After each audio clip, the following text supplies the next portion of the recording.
Hello, everybody. This is Aaron Schwartz, one of the secondary math specialists at Montgomery County Public Schools. Today, we're going to be looking at a video called Building the Perfect Square, and it's on developing the procedures for completing the square. In Unit 4, Topic 2, students learn to model quadratic relationships with expressions by exploring patterns and connecting to area. Some of the key concepts include that quadratics can be modeled using area diagrams of rectangles and squares. The algorithm for completing the square can be understood and derived from such diagrams. Completing the square is an emphasized concept in the Common Core state standards, appearing at least 3 times.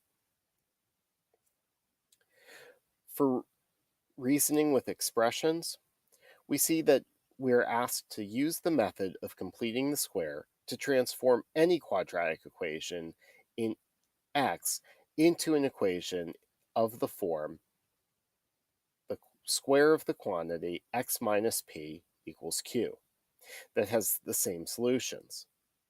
And we're also supposed to derive the quadratic formula from this form.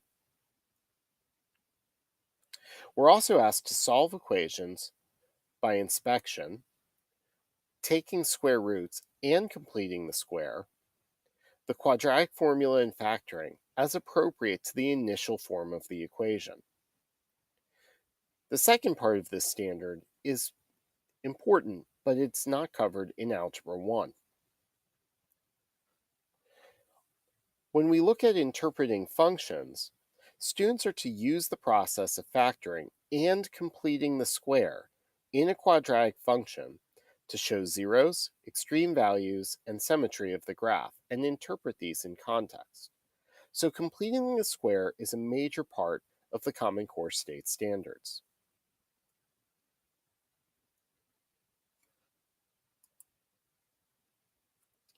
Some helpful skills.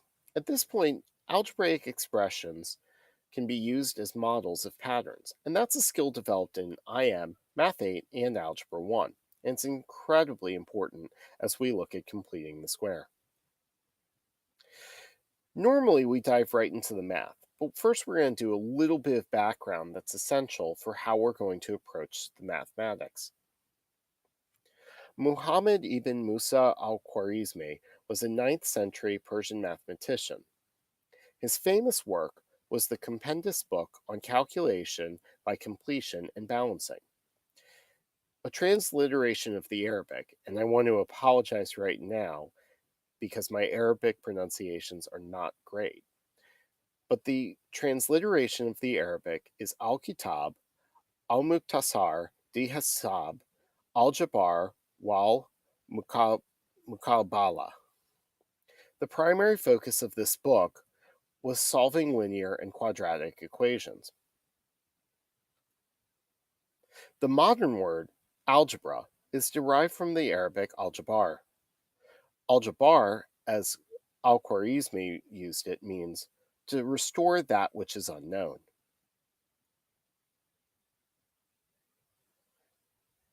Al-Khwarizmi modeled solving quadratics by visualizing squares and completing the diagram accordingly.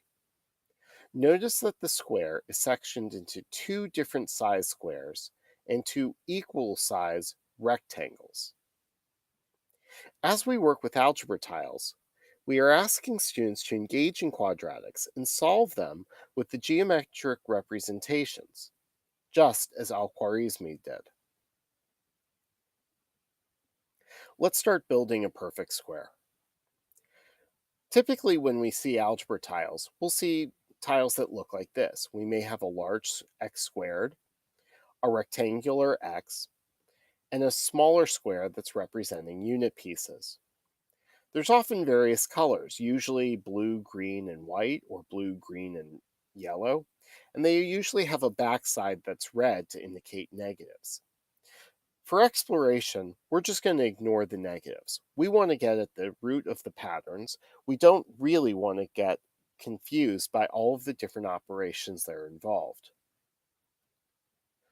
So the first thing we would want students to do is build a perfect square from x squared plus 6x plus 9. One of the key parameters that we need to give students is to leave two sides of x squared open.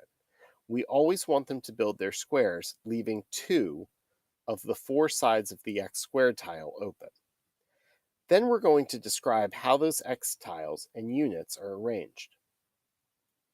Students are likely going to start with their x squared, and knowing that they can only use two sides and that they have to build a perfect square, they may start extending what they have with those six x tiles. We now have x squared plus 6x plus 9 arranged as a perfect square. And there's some key things here that are very important. Just like Khwarizmi's diagram, we have two perfect squares and two equally sized rectangles. One way to describe what we've built is to say that we have a side length represented by a single x tile and three unit tiles.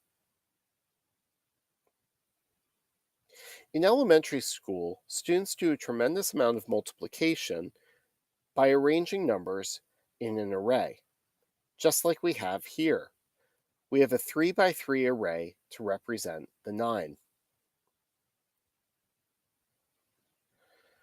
From this, we can describe that x squared plus 6x plus 9 is the same as a square formed from side lengths x plus 3. Let's do another one. This time, let's use x squared plus 8x plus 16. The same rules apply. Leave two sides of the x squared open, and we're going to describe how the x tiles and unit tiles are arranged. We'll start with our x squared, and we'll extend out. Once again, we're dealing with two different sized squares and two equally sized rectangles. We have a side length that's one x unit and four ones units. Once again, our 16 is arranged in an array, 4 by 4. And we can now conclude that x squared plus 8x plus 16 is equal to a square formed from side length x plus 4. If this were a classroom, we would ask students to engage in more of these examples and notice patterns as they were going. We're going to synthesize that by putting in their observations into a table. One side of our table will be the trinomial, and the other will be the area as a square. All of these are going to be x squared plus bx plus c, or a lead coefficient of just 1.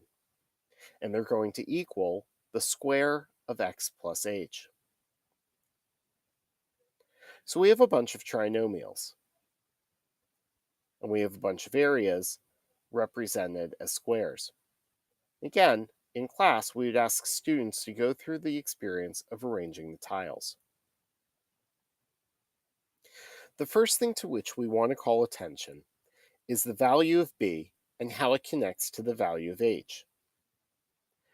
When the value of b is 2, the value of h was 1. When the value of b was 4, the value of h was 2, and so on.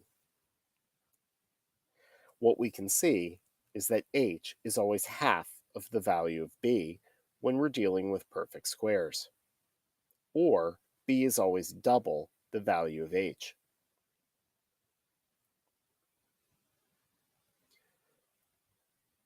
Now let's look at the connection between the constant in the trinomial and the value of h, or the constant inside our parentheses. 1, we had 1. For the constant of 4, we had an h value of 2. For a constant of 9, we had an h value of 3, and so on. We can now conclude that c is always the square of h, something that we saw in the diagrams. The units were always arranged in an array that was a square. We can also conclude that h is the square root of c. Again, these rules are only going to work for perfect square trinomials with lead coefficients of 1. For work on lead coefficients not equal to 1, we'll be doing another screencast at a later date. We can ask students to extend this understanding to negatives. The only thing that we're changing is the sign of the b. Half of -2 is -1. The rules still apply and it still works. -1 squared is +1, so it still works with the value of c. I hope that this video helps teachers create classrooms where students explore math, observe patterns, and develop conceptual understanding. If you have questions, comments, or have a video idea, please email me at the address below.